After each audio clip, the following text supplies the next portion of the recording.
Yes les amis, bienvenue sur Vestiaire CFC pour une nouvelle vidéo. Avant de commencer, s'il vous plaît, abonnez-vous, likez, partagez et on y va. Depuis que Chelsea a été racheté par Clear Lake et Todd Boehly en 2023, ils ont dépensé plus de 1 milliard sur les marchés des transferts pour signer des joueurs. Aucun club n'a dépensé plus que Chelsea depuis 2023 et pourtant c'est toujours un club très instable. Alors aujourd'hui, je vais classer tous les joueurs qui ont été recrutés sous l'ère de Clear Lake depuis le rachat. Donc que ce soit en achat, que ce soit en prêt, on va voir si vraiment le projet y tient la route. Et juste avant de commencer, je vais juste mentionner, je ne juge pas les talents des joueurs, je juge simplement leur rapport par rapport à l'équipe et au montant qu'il a été acheté ou même les attentes qui étaient placées avant qu'ils jouent un match avec Chelsea. Donc, c'est comme ça que j'évalue les joueurs, c'est pas par rapport au talent du joueur. Donc, voici le tableau dans lequel on va classer tous les joueurs. Donc, avant de commencer, je vais juste vous expliquer comment on va classer les joueurs. Donc, il y a 5 catégories, donc Game Changer, bon achat, moyen, flop et Clear Lake Profit. Donc, je vais juste vous expliquer rapidement. Donc, Game Changer, ça veut dire que ce sont des joueurs qui ont réellement changé le niveau de Chelsea. Donc, bon achat, ce sont des joueurs qui valent le prix et qui peuvent aider le projet. Moyen, ça veut dire pas mauvais, pas décisif, mais ils n'élèvent pas Chelsea. Des flops, c'est acheter trop cher, mauvais fit ou peu d'impact. Et Clear Lake Profit, c'est là que je vais être vraiment clair. Donc, c'est joueurs achetés comme des actifs financiers. Pas pour gagner maintenant, le but est de les développer et de les revendre plus cher. Donc, on a plusieurs joueurs de ce cas dans l'effectif de Chelsea actuellement. Donc, on va tous les classer ensemble. N'hésitez pas à laisser vos commentaires par rapport au classement final. Également, pour classer les joueurs, on va y aller du plus ancien au plus récent.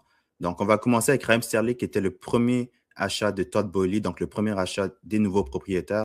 Donc, Raheem Sterling était vu vraiment comme une signature de premier plan de la part de Chelsea. Donc, il venait à Chelsea vraiment pour être un tuteur indiscutable et être un leader également. Parce qu'il est arrivé à l'âge de 27 ans. Donc, il était encore vraiment dans son prime quand il a quitté City. Donc, Chelsea avait vraiment des grosses ambitions pour lui. Mais malheureusement, ça ne s'est pas déroulé de la meilleure des façons, surtout au prix que Chelsea l'a acheté. Même jusqu'à maintenant, il est encore dans l'effectif, mais il ne joue pas parce qu'il n'a pas le niveau, malheureusement, pour continuer du côté de Chelsea. Donc, Raheem Sterling, malheureusement, je suis obligé de le mettre dans le côté des flops parce qu'au montant qu'on l'a acheté et les résultats qu'on a eu en retour, c'était vraiment pas suffisant.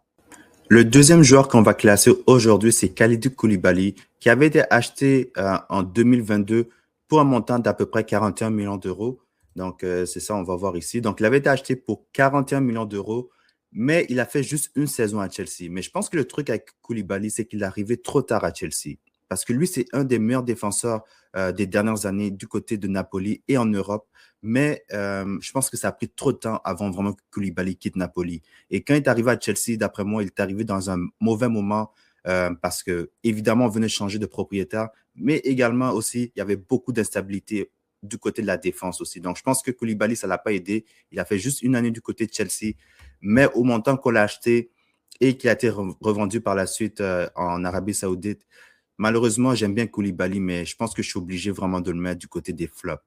Parce que vraiment, au montant qu'on l'avait acheté, c'est sûr que l'impact qu'on s'attendait devait être vraiment mieux que ce qu'on a eu en retour.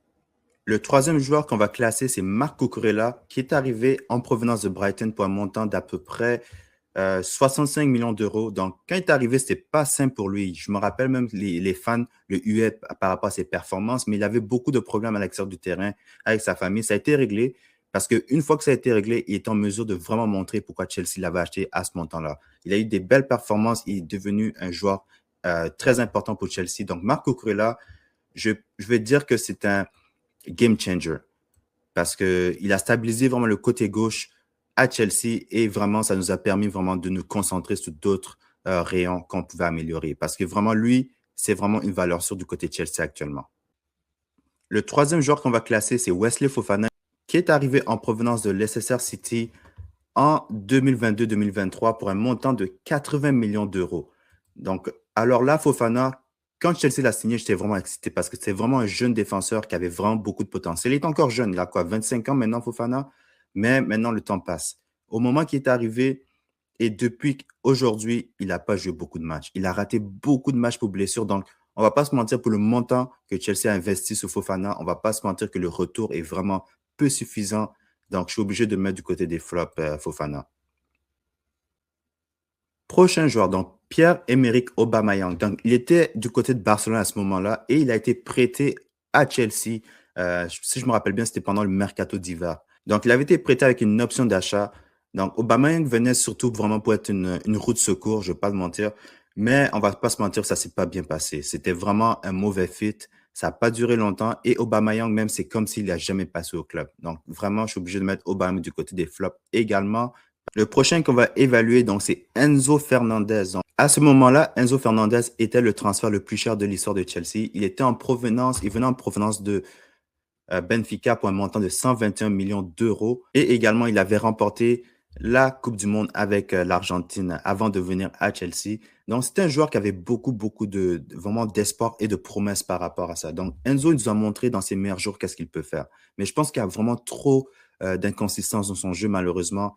Donc, mais je suis pas prêt à dire que c'est un flop. Je suis pas prêt à dire que c'est moyen, mais je peux accepter de dire que c'est un bon achat. Parce que dans ses bons jours, honnêtement, il est capable d'apporter beaucoup à Chelsea. Mais il faut vraiment qu'il montre plus parce que lui, c'est le genre de joueur, j'ai l'impression, on n'a pas encore vu tout ce que Chelsea a vu pour vraiment claquer 100 millions sur lui. Donc, espérons qu'il va être capable de racheter vraiment plus de constance en jeu et de continuer à aider Chelsea parce que c'est un des joueurs importants à Chelsea, c'est le co-capitaine aussi. Le prochain qu'on va évaluer, c'est un joueur qui divise beaucoup. Pas parce que c'est pas un joueur talentueux, c'est juste qu'on ne sait pas comment évaluer Modric. Parce que clairement, quand on le voit, on voit qu'il a les qualités pour percer. Mais aussi, on voit, au moment qu'il avait signé à Chelsea, il avait vraiment un manque d'expérience. Tu vois qu'il n'avait pas vraiment joué beaucoup de matchs professionnels. Et pour un joueur que Chelsea a acheté pour 70 millions d'euros, c'est certain qu'on s'attendait vraiment à plus. Tu vois, parce que oui, on a vu des flashs par-ci, par-là, mais c'est pas assez. Et également, actuellement, il joue pas parce qu'il a des problèmes à l'extérieur du terrain à cause de sa suspension, à cause du dopage. Donc, on ne sait pas c'est quand réellement que Modric va être de retour. Et il a quand même un contrat encore pour quelques années du côté de Chelsea. Donc, est-ce que Chelsea va retenter avec lui ou vraiment, dès qu'ils vont avoir une solution, ils vont tenter de le vendre? D'après moi, Modric, malheureusement, même si je l'aime bien, parce que c'est un joueur qui donnait quand même beaucoup d'efforts, je trouve qu'au prix qu'on l'a acheté, moi, je dois le classer malheureusement comme un flop. Prochain joueur qu'on va évaluer, donc c'est João Félix. Donc, João Félix, il a signé à Chelsea 2 fois. Ok, donc, il y en a une fois, c'était en prêt en provenance de Atlético et le deuxième, c'était un transfert définitif. Mais la première fois, c'était un prêt d'Atlético. Donc, c'est quand même un prêt qui avait coûté cher. Je pense que Chelsea avait payé aux alentours de 10 millions juste pour un prêt. C'est à peu près 6 mois, sans option d'achat en plus. Et Félix, honnêtement, dans son premier prêt, il a montré vraiment beaucoup de choses positives. Même si Chelsea ne l'a pas gardé par la suite, ça a quand même été un bon 6 mois d'après moi.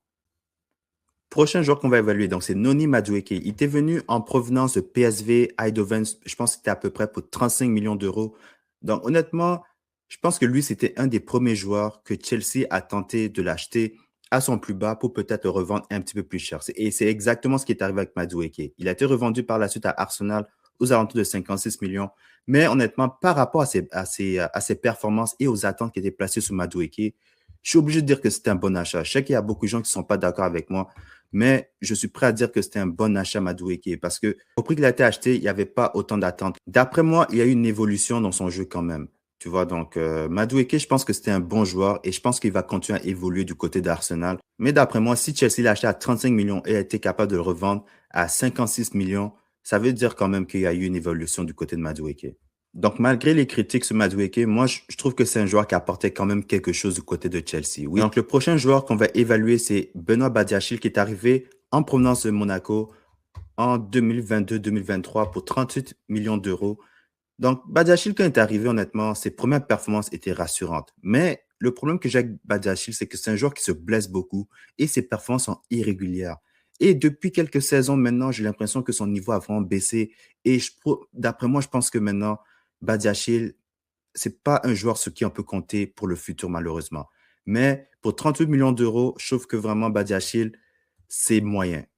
C'est vraiment moyen et c'est vraiment pas assez pour un club comme Chelsea. Donc, lui, c'est un joueur que, d'après moi, Chelsea devrait penser à vendre et remplacer. Prochain joueur qu'on va évaluer, donc, c'est Malo Gusto qui est arrivé en provenance de Lyon pour un montant d'à peu près 30 millions d'euros.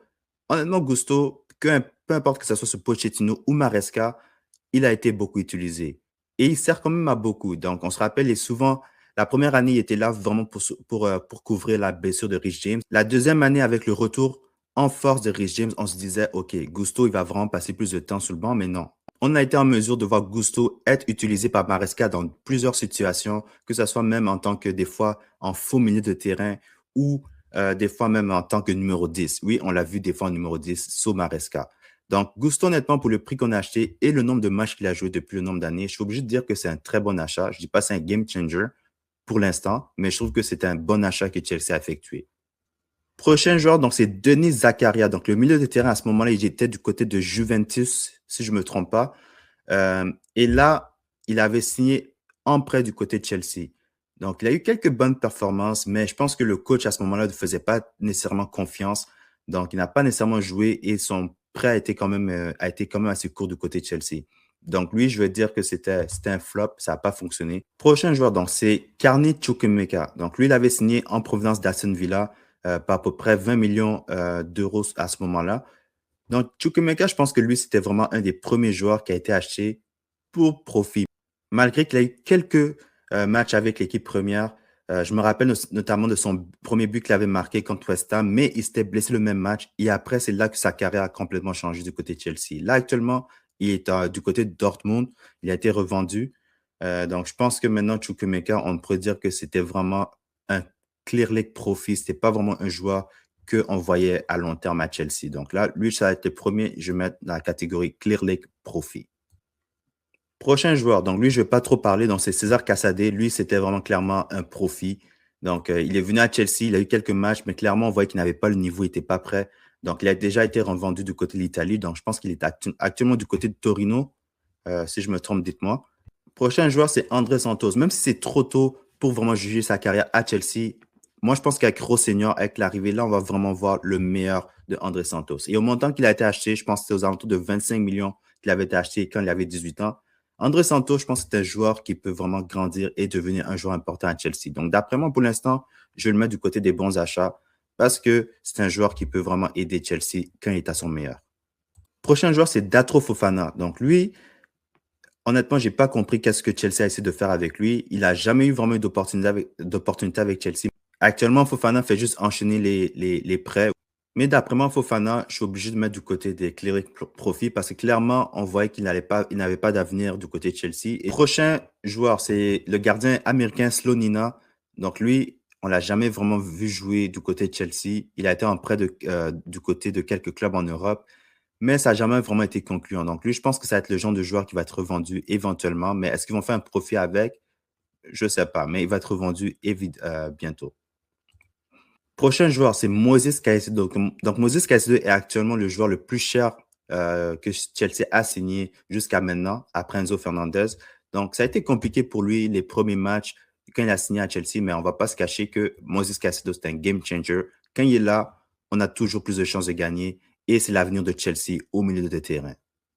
Prochain joueur, Romeo Lavia. Donc, Romeo Lavia, il a signé en provenance de Southampton. C'était à peu près pour 50 millions d'euros. Donc, c'est un joueur qui avait vraiment beaucoup de potentiel, qui a encore beaucoup de potentiel.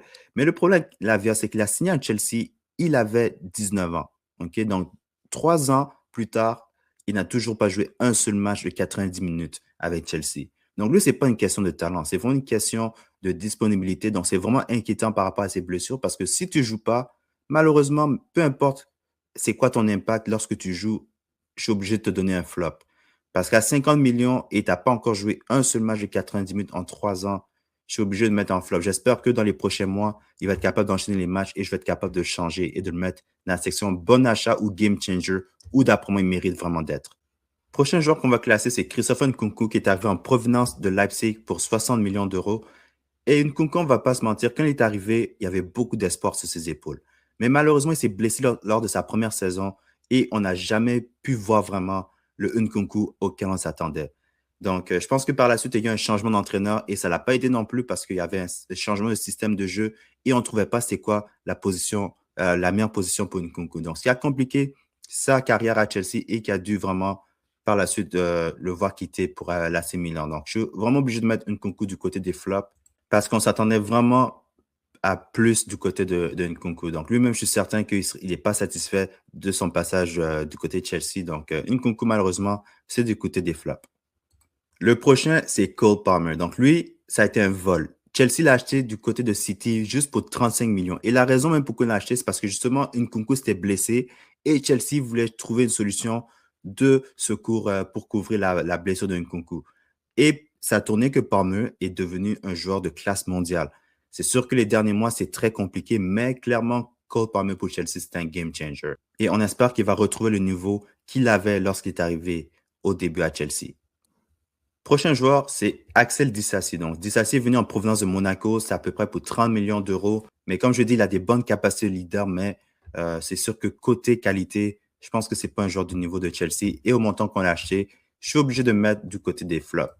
Prochain joueur, c'est Nicolas Jackson, qui est arrivé en provenance de Villarreal. C'était pour un montant de 35 millions d'euros. Donc, je ne vais pas vous mentir qu'à sa première saison, Jackson a quand même marqué 15 buts sans pénalty en Première Ligue.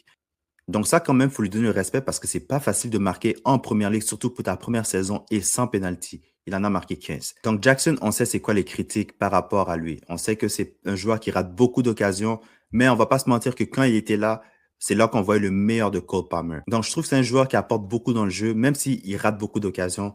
D'après moi, Jackson, c'était pas un flop. Je pense que c'était un bon achat. Je pense que vraiment Chelsea aurait dû le protéger en trouvant un deuxième attaquant pour le protéger, mais c'est pas ça qui s'est passé, mais je pense que Jackson, quand même, c'était un bon achat. Donc, le prochain, c'est Lesse Ogochukwu. Donc, lui est arrivé en provenance de Rennes. Honnêtement, lui, dès qu'il est arrivé, je savais que ça allait être un joueur qui allait être revendu pour profit. Et c'est exactement ce qu'on a vu avec Ogochukwu, a été revendu du côté de Burnley en Première Ligue actuellement. Maintenant, autour de Robert Sanchez. Lui est arrivé en provenance de Brighton pour à peu près 25 millions d'euros.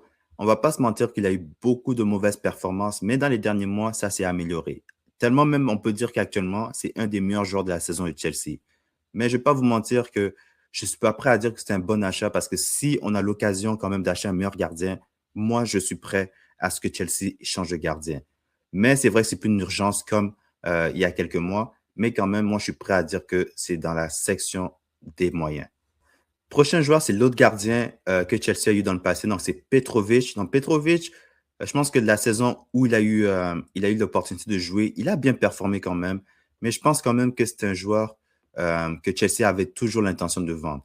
Donc, lui, c'est vraiment une option. C'était Clear Lake Profit. Prochain joueur, c'est David Washington, venu en provenance de FC Santos pour à peu près 15 ou 16 millions d'euros. Donc, c'était un joueur qui avait beaucoup d'attente du côté de Chelsea. Il est arrivé, il n'a jamais vraiment eu l'occasion de jouer du côté de Chelsea. Il a surtout évolué avec les équipes des jeunes. Il a eu quelques matchs avec les professionnels et est retourné au Brésil. Et là, maintenant, je pense qu'il est de retour à Chelsea. Donc, je pense que lui-même, si Chelsea essaie de le revendre pour profit, et je pense que c'était vraiment ça l'objectif, ça va être compliqué. Je pense qu'ils vont perdre, mais ils vont devoir le vendre parce que clairement, Washington n'a pas d'avenir à Chelsea. Donc, lui, c'est clairement une vente, un profit du côté de Clear Lake. Même situation également pour Angelo Gabriel, qui avait été en prêt du côté de Strasbourg, mais après, quand il est revenu, Chelsea l'a revendu. Donc, d'après moi, Angelo Gabriel, c'était une autre situation de profit. Donc, le prochain, c'est Diego Moreira, que lui, il est venu en provenance de Benfica. Il était venu gratuitement, mais a été revendu par la suite à Strasbourg pour un montant d'à peu près 10 ou 15 millions d'euros, si je ne me trompe pas. Mais Moreira, honnêtement, c'est un joueur, sous Rossonero, il a beaucoup performé, il a vraiment évolué, mais à ce moment-là, il n'avait aucun avenir du côté de Chelsea. Maintenant, avec l'arrivée de Rossonero à Chelsea, peut-être que ça peut changer. Mais je pense qu'au moment où on l'a vendu, c'était vraiment pour un profit pour Clear Lake. Le prochain, c'est Pedro Neto, qui est arrivé en provenance de Wolverhampton pour un montant de 65 millions d'euros. Honnêtement, j'étais très excité quand il est arrivé à Chelsea. C'est un joueur direct qui utilise beaucoup sa vitesse et c'est un joueur qui a 12 poumons. Donc, il est capable de jouer le match au complet à moteur plein, toujours avec une bonne intensité dans son jeu. Donc, Pedro Neto, honnêtement, il a eu des bonnes performances. Je pense que récemment, c'est très compliqué pour lui. Mais je pense que c'est le genre de joueur qui peut servir dans des clubs comme Chelsea. Mais je pense que Pedro Neto ne peut pas être un titulaire indiscutable. Mais d'après moi, c'est quand même un bon achat. Car Pedro Neto, s'il est utilisé de la bonne façon, il peut apporter énormément à Chelsea. Donc, moi, je veux dire que c'est un bon achat pour Pedro Neto. Prochain joueur, donc c'est Joao Félix une deuxième fois. Oui, c'est une deuxième fois parce que la première fois, comme je l'avais dit, c'était un prêt. Mais là, cette fois-ci, Chelsea l'a racheté, mais permanent. Ils l'ont acheté aux alentours de 50 millions d'euros. Mais tu vois le talent, mais tu vois, c'est un joueur très frustrant. Tu vois, des fois, il prenait pas, j'avais l'impression qu'il ne prenait pas des fois certaines situations au sérieux. Et je pense que c'est ça qui lui a coûté, même dans des clubs comme Atlético, Barça, ou peu importe où il est passé. Je pense que Félix, c'est pas un manque de talent, c'est un manque de sérieux et d'application. Et je pense que c'est pour ça que les coachs lui font pas confiance à long terme. Et je pense que c'est une des raisons aussi pourquoi ça n'a pas fonctionné du côté de Chelsea. Donc, lui, je veux dire, pour une deuxième fois, il savait c'était quoi les attentes, mais il n'a pas réussi à répondre aux attentes. Donc, Félix, je suis obligé de te mettre du côté des flops pour le deuxième parce qu'on t'a acheté quand même 50 millions et on t'a revendu même pas un an plus tard. Le prochain, c'est Tosin. Donc, Tosin, il est arrivé gratuitement en provenance de Fulham. Donc, je sais que lui, c'est pas le préféré de tout le monde. À ce qui paraît, il a quand même un impact dans les vestiaires à cause de son leadership, un des joueurs les plus âgés du vestiaire. Mais je pense que pour un joueur aussi expérimenté, pour ce qu'il a apporté, même si c'était gratuitement, je pense que Tosin, il est clairement pas du niveau de Chelsea. Et d'après moi, son impact, ça a quand même été moyen. Je ne veux pas dire c'est un flop, mais je veux dire c'était moyen. Donc, on va le mettre du côté des moyens. Le prochain, c'est Dewsbury Hall. Lui est arrivé en provenance de Leicester City. Donc, lui, c'est un joueur que Maresca utilisait beaucoup lorsqu'il était entraîneur de Leicester City. Mais il est arrivé, honnêtement, il y a beaucoup de gens. Moi, je ne savais pas c'était quoi son rôle, c'est quoi le but de l'achat de Dewsbury Hall. Et justement, c'est une des raisons pourquoi il n'a pas joué beaucoup de matchs, où on le voit souvent jouer en Conference League, donc les matchs de coupe, mais les matchs en Première Ligue, on ne le voyait pas très souvent. Mais vers la fin de la saison, l'année passée, même Conference League, Coupe Zone des clubs, Dewsbury Hall a quand même montré des qualités. Et actuellement, même du côté de Everton, où il a été vendu un an après son arrivée, il est quand même un des joueurs les plus importants. Je pense que Dewsbury Hall est arrivé dans un club où il y avait beaucoup de compétition. C'était vraiment ça le problème. Je vais le mettre du côté des moyens parce que je pense que c'est un joueur quand même que s'il avait plus d'opportunités, je pense qu'il a quand même montré beaucoup avec le peu de temps de jeu qu'il a eu. Le prochain, c'est Jadon Sancho. Lui, il est venu en prêt en provenance de Manchester United. Donc, honnêtement, pour une année, Sancho a quand même été assez utile à l'équipe. Il a été quand même assez décisif dans certains matchs. Donc, c'est sûr que moi, je n'avais pas beaucoup d'attentes pour lui, même si c'est un joueur très talentueux. Mais d'après moi, il a quand même fait qu'est-ce qu'il avait à faire. Mais c'est certain qu'un gars comme Jadon Sancho, tu t'attendais à ce qu'il fasse plus de différence. Donc, c'était bon, mais pas plus que ça. Donc, moi, je suis prêt à le placer du côté des moyens aussi. Le prochain, c'est Jorgensen. Donc, Jorgensen, honnêtement, il est arrivé aussi en provenance de Villarreal. C'est un gardien, je pense qu'on pensait qu'il avait le potentiel peut-être de pousser Sanchez pour la première place. Mais d'après moi, il n'est même pas assez bon pour peut-être même la deuxième place du côté de Chelsea. Donc, vraiment, je pense que lui, ça va être un joueur qui va être vendu bientôt parce que justement, il s'est plaint par rapport au temps de jeu. Mais je pense qu'il n'a vraiment pas d'avenir du côté de Chelsea. Je suis prêt à lui dire que lui, malheureusement, c'est un flop, Jorgensen. Le prochain, c'est Renato Vega, qui est arrivé en provenance de Basel en Suisse à ce moment-là. Donc, c'est un joueur qui a quand même profité, même s'il n'a pas beaucoup joué pour Chelsea, il a quand même profité de son arrivée à Chelsea pour devenir un international portugais. Il a joué à Juventus et là, maintenant, il joue à Villarreal. Mais je pense que du côté de Chelsea, lui, ça a vraiment été plus une question de profit parce qu'il a été acheté à 15 millions d'euros à peu près et a été revendu pour le double à Villarreal, même pas un an plus tard. Donc, lui, Renato Vega, clairement, je mets du côté des profits de Clear Lake. Kellyman, je ne sais pas c'était quoi l'objectif de l'acheter, mais lui, clairement, ce n'était pas pour autre chose qu'un profit dans le futur. Le prochain joueur, c'est le géant Mike Penders. Il est tellement grand, il ne rentre pas dans la photo. Donc, Penders, c'est un autre qui a été acheté dans l'espoir qui va pouvoir vraiment percer l'équipe première de Chelsea. Mais actuellement, il est en prêt du côté de Strasbourg. Donc, lui, je ne suis pas prêt à le classer pour l'instant. Mais je pense que peut-être que lui, dans le futur, ça pourrait être un bon achat. Donc, il a quand même du potentiel. On le surnomme Bébé Courtois. Bébé Courtois. Donc, peut-être que lui, dans ses meilleurs moments, il va être un joueur très important pour Chelsea. Donc, lui, je vais le mettre pour l'instant du côté des bons achats. Le prochain, c'est Anselmino. Donc, lui, actuellement, il est en prêt du côté de Dortmund. On ne l'a pas vu nécessairement jouer beaucoup avec Chelsea, juste peut-être une fois une apparition à la Coupe du Monde des clubs. Donc, Anselmino, je suis presque certain que lui, ça va être le genre de joueur que Chelsea va peut-être essayer de revendre un petit peu plus cher. Donc, lui, c'était clairement un profit pour Mathis Amougou. Le prochain, c'est Caleb Wiley. Donc, l'Américain, il n'a jamais vraiment joué avec l'équipe première. Donc, lui, je pense que c'est une question de profit parce que je ne vois pas comment lui, il a une opportunité du côté de Chelsea. Je pense que la plupart des gens ne savent pas c'est qui. Le prochain joueur, c'est Marguerite. Donc, Marguerite est venu en provenance du FC Barcelone. Lui aussi, je pense que c'était juste une opportunité sur le marché des transferts et c'est la raison pour laquelle Chelsea l'a acheté. Parce qu'il valait juste 6 millions au moment que Chelsea l'a acheté. Donc, lui, je suis certain que Chelsea l'a acheté dans l'idée de le revendre pour profit.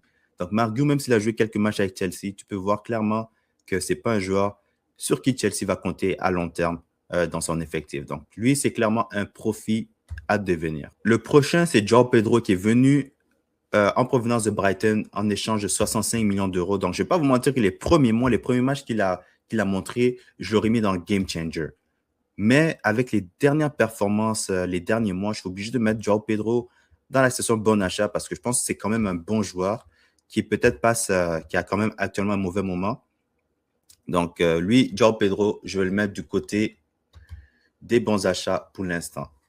Donc, le prochain joueur, c'est Jamie Gittens. Donc, lui, il est arrivé en provenance de Dortmund par à peu près 55 millions d'euros. Donc, je ne vais pas vous mentir que jusqu'à maintenant, c'est difficile de justifier le montant que Chelsea a dépensé sur Gittens, mais tu es capable de voir des flashs. Mais des flashs dans un club comme Chelsea, c'est pas assez. On a vraiment besoin de joueurs qui sont établis, qui sont prêts à aider le club. Gittens, après moi, il n'est pas prêt à aider le club tout de suite, peut-être dans 2-3 ans.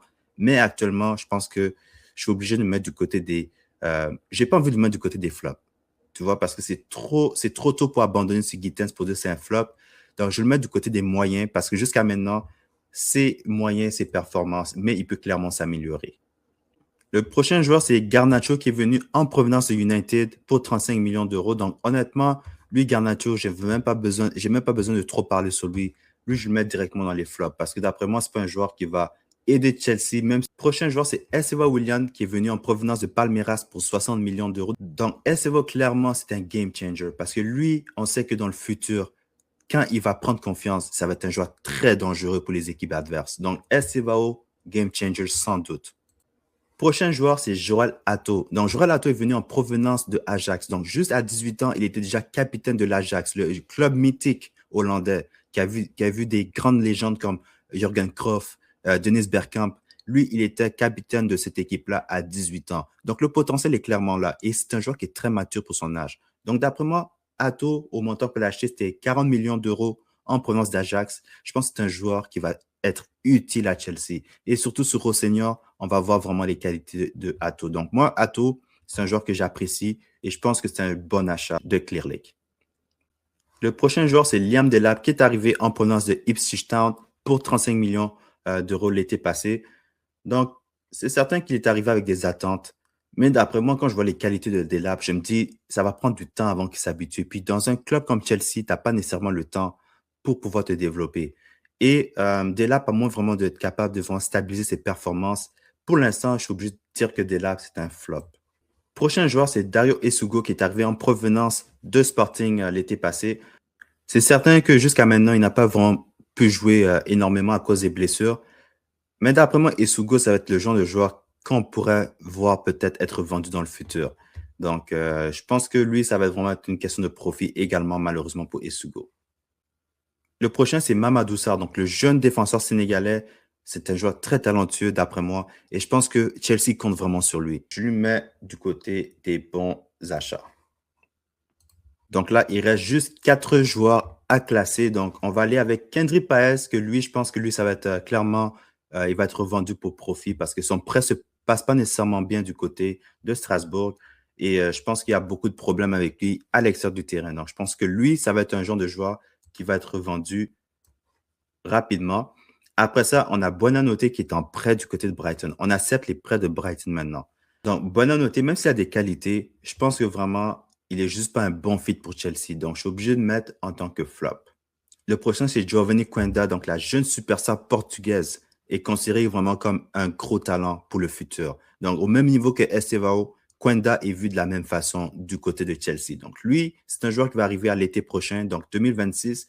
Donc, d'après moi, lui, ça peut être un game changer, mais vu qu'on ne l'a pas vu jouer, je ne vais pas le mettre là. Je vais le mettre pour l'instant dans la section des bons achats parce que c'est un joueur vraiment que s'il atteint juste le 50% de ce qu'on dit sur lui, ça va être un excellent joueur pour Chelsea et le futur. Et finalement, le dernier joueur qu'on va classer aujourd'hui, c'est Emmanuel Emega de Strasbourg, le capitaine actuellement de Strasbourg. Donc, lui, il va signer avec Chelsea officiellement en 2026. C'est un joueur quand même qui a fini dans les meilleurs buteurs en Ligue 1 l'année passée. Et il y a beaucoup quand même d'espoir sur lui. Donc, lui, pour l'instant, je pense que c'est un profil qui est intéressant du côté de Chelsea. Je pense que c'est le genre de joueur peut-être qui pourrait venir remplacer Liam Delap éventuellement. Donc, je suis prêt à dire que lui, c'est un bon achat pour l'instant. Et donc, voici le tableau final du classement de tous les joueurs que Chelsea a signés depuis le rachat par les nouveaux propriétaires. Donc, ils ont signé 54 joueurs, dépensé plus de 1 milliard sur le marché des transferts. Et actuellement, il y a juste 4 joueurs sur 54 qu'on peut dire sont des game changers. Il y en a 13 qu'on peut dire sont des bons achats. Il y en a 6 qu'on peut dire c'est moyens.